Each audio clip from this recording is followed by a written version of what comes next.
Thank you very much. Great, so thank you for being here, everyone, and welcome. So I'm Zoela, I work at CHOP. I'm a neuromuscular physician and mitochondrial physician, so I'm naturally always looking out for people's breathing problems, because what happens in your legs and arms typically is also reflected in your chest wall muscles and your diaphragm, okay, which are your breathing muscles. So it's very, very expected, in fact, if you have muscle fatigue, not even weakness, but even muscle fatigue, that you're likely going to have the same thing happening in your diaphragm and what we call intercostal muscles, which are your rib muscles, okay? And then remember, the vulnerable period is in sleep, because that's when all vital signs come down, including muscle tone, including respiratory rate. And so naturally, if there's any issues that somebody wasn't aware of, sleep is the vulnerable time for problems happening. Here we go. When we asked a group of patients who self-reported themselves as having mitochondrial disease by way of a survey, the most common symptoms were reported as muscle weakness, exercise intolerance, muscle fatigue, GI problems, and imbalance. So all that points to muscle as being the really big problem that affects your day-to-day life. I don't know if each of you would agree with this, but this was the results of the survey from 290 subjects a few years ago that we published. When we asked them which of the symptoms that each individual experiences would most motivate them to participate in a clinical trial with the idea of seeking improvement, the same top 5 symptoms were mirrored in their responses. So it's very apparent to me as a mitochondrial neuromuscular physician that the origins of your symptoms coming from muscle, which are widespread, right? Remember, widespread. It's the biggest organ in your body after skin. It really is apparent that this affects your day-to-day life in a big way. And I constantly have to remind my physician colleagues that it's with or without weakness. Just because somebody is walking out of their car and is able to physically get out of their car, it doesn't mean that they're able to complete the journey into the supermarket. So this is the issue of exercise intolerance and muscle weakness. And I'm reminded of this each time I see my patients. So what I'm going to present today is a combination of my slides and an adult pulmonologist that we work with at Penn. This person is really a clinical professor in pulmonology who's been particularly interested in mitochondrial disease because he reports the results of cardiopulmonary exercise testing, or what would be called CPET in the literature, or what some physicians would just call exercise testing. So Dr. Fritz has really been key in terms of the key person in terms of really initiating our initial interest in measuring and conducting CPET in our patients, to be honest. So the first time I met him, he said, I have a patient, the report was normal, but I reviewed the data and it turns out it's not normal, and the patient might have mitochondrial disease. So you see, some level of reporting is very subjective, and exercise testing is one of them. So we've collaborated ever since. He sees a lot of our patients, and we share our experiences.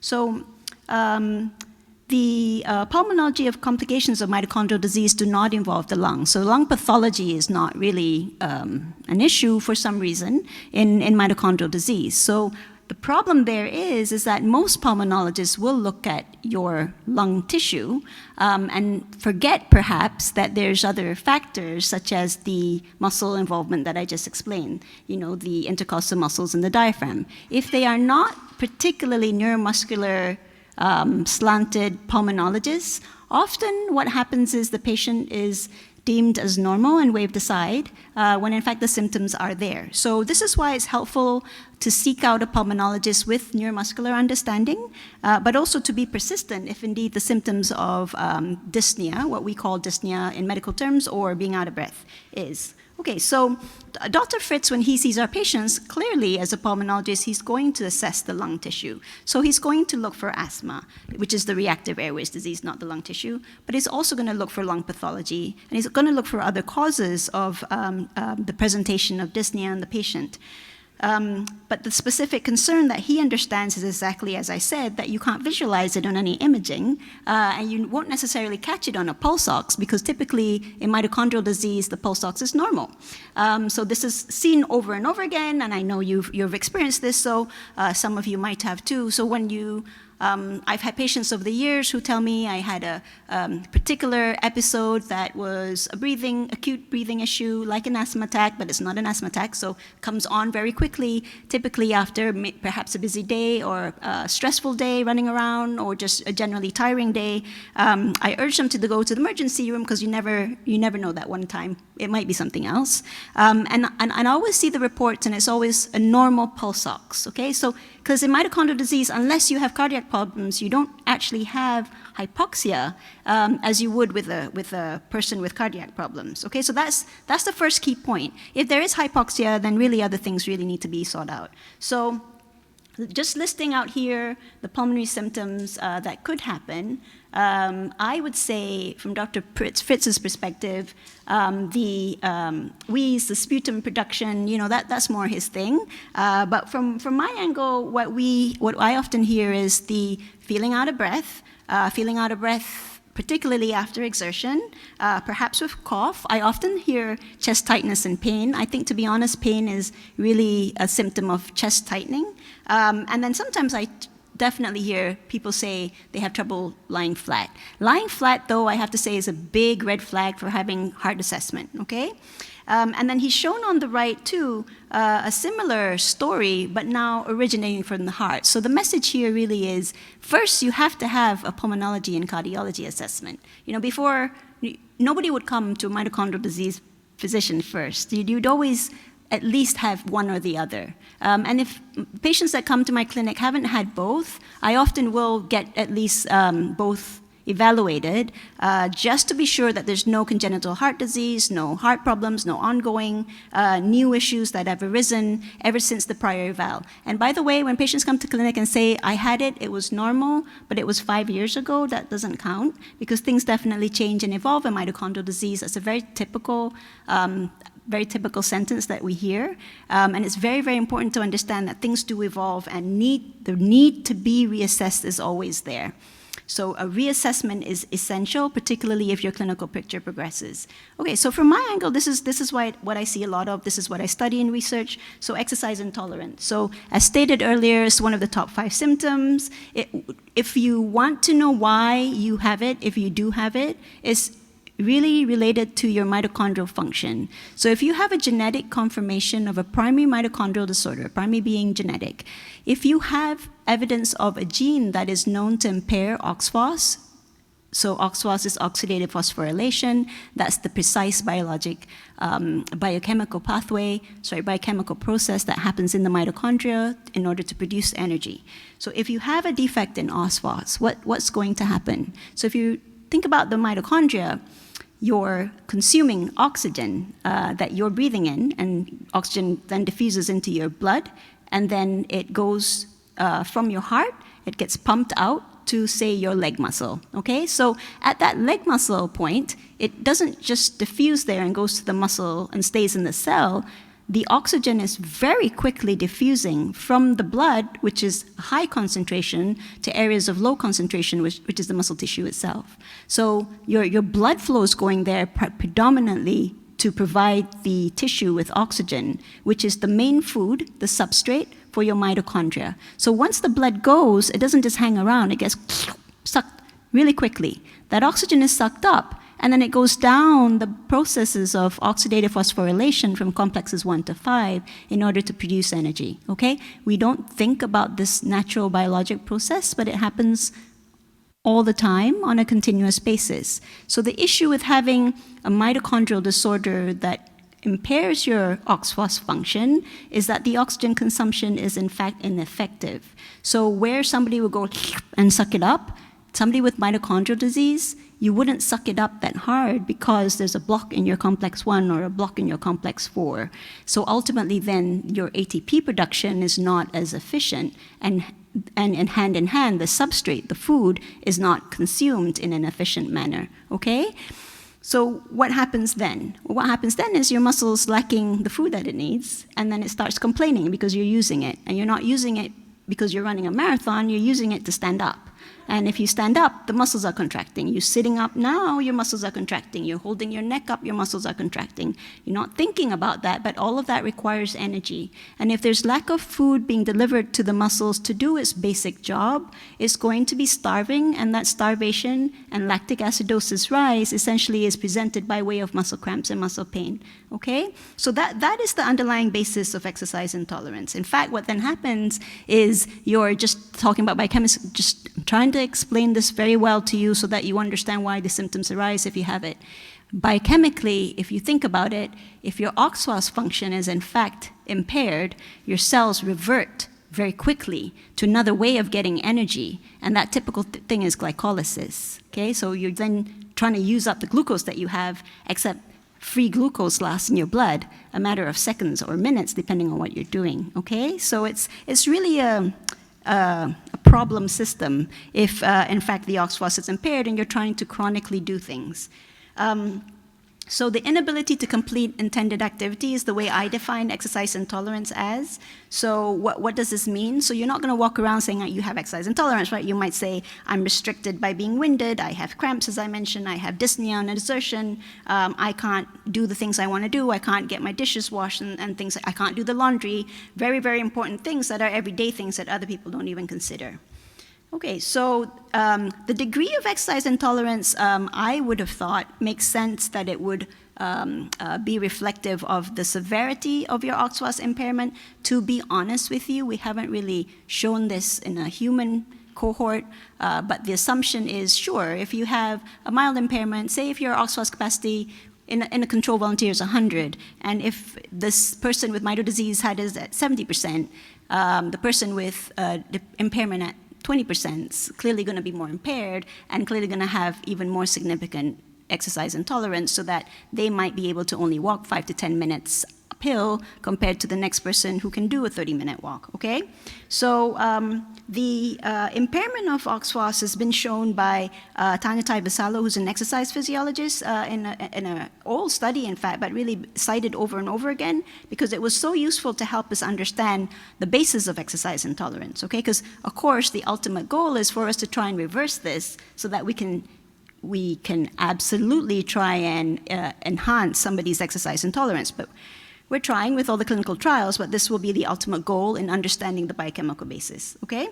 So, as I mentioned, if you are going to present with exertional dyspnea, that's the medical term for being out of breath on exertion, as I mentioned, you are going to seek out a pulmonary and cardiac evaluation, which is not always easy, as I hear from my patients, because if the primary care examines you and tells you everything seems fine, they're going to be a little bit reluctant to refer you on. So I hear this over and over again, but I need to pass on the message that it's essential that you have this done. Why? Because I see a lot of adults in my clinic with this problem, and I would have to say that there's often a coexistence, in fact, of mitochondrial dysfunction and something else. And that something else is not something we can help with, but it might actually be something reversible or something we can manage or attenuate with cardiac drugs or lung problem drugs. So this is why it's essential that there's a collaboration within teams. So very typically what I have is an adult pulmonologist at Penn will email to say, would you be willing to see this patient and give a full story,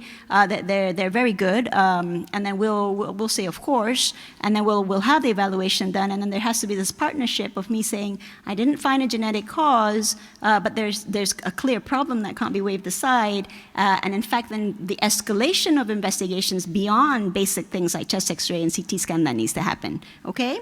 So that escalation of testing is really key and sometimes needs a little bit of you advocating for it. So, right, the last sentence of this slide, I know there's a lot on this, basically talking through the indeed need for normal echocardiogram and EKG, pulmonary function testing where you're blowing in to exclude asthma, and a sleep study. But I did want to share with you why these things are important so that if you need to, you can verbalize it for yourself. So the first thing that a cardiologist would do is an EKG and echo. The echo would exclude a cardiomyopathy or a pulmonary stenosis or other causes of exertional dyspnea. The lung function testing would exclude asthma, but also asthma is not so relevant to mitochondrial disease, but at least is easily treatable. It's restrictive lung disease. So restrictive lung disease is when there's muscle weakness or muscle fatigue in your breathing muscles, which means when you're blowing into a tube, it's showing the pattern of lung function that is not normal, but also indicative of muscle weakness, not airways reactive disease, which is asthma, okay? So then the pulmonologist is going to know to zoom right into neuromuscular problems. In fact, sometimes we get patients sent to our clinic because this has been detected. And restrictive lung disease, I have to say, is really quite prevalent among patients with mitochondrial disorder. And this is something that you may not be aware of. You may not present so floridly with symptoms, but as I mentioned, it can rear its ugly head either in sleep by way of sleep apnea, or unfortunately when somebody gets a viral infection and ends up in ICU needing ventilatory support. Okay, so that's the reason why having routine lung function testing and then a sleep study on an annual basis is key. Again, the sleep study is there to detect sleep apnea. I should really review our statistics, but I would say if we send 10 patients, at least 3 or 4 will have something identified on a sleep study. So it's really necessary. And again, if you don't get it done, unfortunately, when you get that viral infection, unfortunately then the restrictive lung disease becomes a problem where it isn't in a normal day when you're healthy, okay? So this is not to frighten you, but it's really just to educate you on things that we see and things that the pulmonologists and cardiologists might not understand if they don't understand mito disease, particularly muscle involvement of mito disease. Now, what I did want to point out here is this final sentence right here. So your exertional dyspnea is what? So you walk a little bit and you're out of breath. So, to be honest with you, you're not pushing that respiratory drive. That's an autonomics thing. So it's an autonomic nervous system thing. You're not hyperventilating on purpose, right? You are clearly out of breath. So when you're out of breath, the reason for that is because I'm explaining a lot of biochemistry because it's important you understand this. So when your oxygenous function is impaired and you're not getting that oxygen in, what does your body do first? It compensates. So that compensation is what? To get more oxygen to that mitochondria. It doesn't understand your mitochondria can't consume the oxygen, right? So what naturally happens? Your heart rate goes up because your heart's trying to furiously pump the blood to the place where it thinks oxygen is needed, and your heart rate goes up because your body starts gasping in for oxygen, okay? This is not like a fish out of water situation. It's happening in a very subtle way, but because it happens on a chronic basis, this is not apparent to you, but this is the basis of exertional dyspnea if you have it. And I actually failed to mention exertional dyspnea is the exact same thing as exercise intolerance. It's just exercise intolerance is pain in your muscles. Exertional dyspnea is you gasping, okay? But it's effectively down to the same basic mechanism. So, just running through the chest x-ray. Honestly, I think the basic things you would need from a pulmonologist is, apart from the exam and a close medical history, is the pulse ox. Because again, if you have low pulse ox, there's another problem going on, okay? This is pulse ox at rest. I've seen, because our pulmonologists and cardiologists often see complicated patients, I see all sorts of things. I see the pulmonologist asking the patient to go up and down the stairs, and then they measure an ox phos. I see them doing a 6-minute walk test, and then measure an ox phos. So it's something that's a very useful tool, because if it does decline a little bit, they need to look further. Lung function testing has been mentioned, sleep study's been mentioned, a chest x-ray. I wouldn't say everybody gets a CT scan, honestly. It's really very much based on what the pulmonologist is thinking, if there might be something there or not. But if we're looking and looking and looking, I would say ultimately a lot of complicated patients, of course, have CT scans of their chest, just to be sure there isn't anything else. But the CT scan of your chest isn't going to tell you if you have restrictive lung disease, okay? So this is cardiopulmonary exercise testing that I mentioned earlier. Have any of you had this? Okay, you were able to? Okay, good. So, Good. So I'll show you the photo of it. So this is the recumbent bike. You sit on it, and then you are asked to pedal the bike, and you start it at a very low baseline, and then they increase the force gradually. So basically you have a warm-up period, and then you increase the force of the pedal weight, and then you go as fast as you can, as for long as you can. And to be honest, it's all done in like under 15 minutes, because you can either do it or you can't. And when you can do it, you do it to maximal exercise. And the point of going to maximal exercise is that you get this beautiful measure of mitochondrial oxygen consumption ability. That measure, believe it or not, is OXPHOS. So this is the same as a cardiology stress test, by the way. It's the exact same protocol, but the cardiologist will look at your EKG, and they'll look for heart rhythm problems, and they'll look for ischemia problems. That's what they're looking at. But in the report is this thing called a VO2. VO2 stands for some reason it's a V, oxygen consumption, okay? So VO2 max is maximal oxygen consumption. That resembles your OXPHOS. That's basically is a measure of how fit you are in your mitochondria. So I find it incredibly helpful, and it's really thanks to Dr. Fritz, who's shown me this many years ago. And so you have to have this mask on that measures the oxygen inspired and the carbon dioxide expired, and then you have an EKG, and you have a pulse ox on, and everything else. Everything in your vital signs is measured, and then you get a report, and then Dr. Fritz will say to me, oh, this patient has limited peripheral oxygen utilization defect, meaning the problem's not at the heart or the lungs, the problem's in the tissues, and it's not consuming oxygen, and then he'll send the patient to me for workup. Okay, so that's what happens in our center, but this can happen anywhere. A stress test is not a sophisticated test. It happens in most institutions. Most places with a cardiology department will have this. The level of reporting, though, might be a little bit different because they focus on other things, but this measure is always going to be there, okay?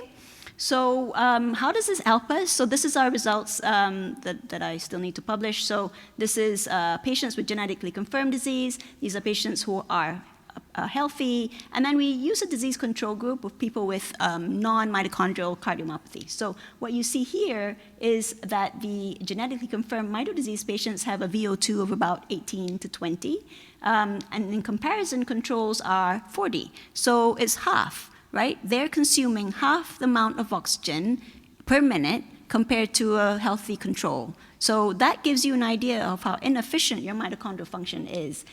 And then more telling is the fact that they're also quite a bit low compared to people with cardiomyopathy. Cardiomyopathy people are people with they're born with big hearts, or they develop big hearts acquired in adults or inherited in a child, and they're asked to limit their exercise capability because the fear is the heart further dilates. In any case, even they are not as low as mitochondrial disease patients because these patients have problems in the mitochondria itself, all right? So that's how it's useful.